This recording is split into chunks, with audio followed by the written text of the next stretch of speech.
Gumana nga, be. Ang ganda. Ups. Huwag muna mag-scroll, be. Kung gusto nyong gumanda ang buhok nyo. So, meron tayong 4 na colors dito. Yung blue, green, violet, and red. Kaya guys, ipapakita ko sa inyo kung paano ito gamitin at paano ito i-apply sa inyong mga buhok. Uunahin muna natin itong ating kulay red. Iipit lang natin ito sa ating buhok. Like this.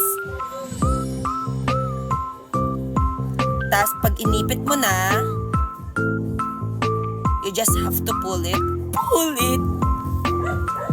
Boom! Itatry natin itong kulay blue. So ito na yung blue. Ayan. Simple lang yung gagamitin natin ha. Yeah, ganito. Lagay mo sa buhok mo, tapos ibit, then pull it. Boom. Tapos itong green. Okay? Green na naman. Ito na yung green. Ayan. Lalagay natin dito. Ayan. Simple lang din. Tapos, pull. Ayan, B. Ayan. Tapos yung violet. Ayan na. Gumana nga, be. Ang ganda. Green, red, blue, violet. Ito lang oh. O, diba?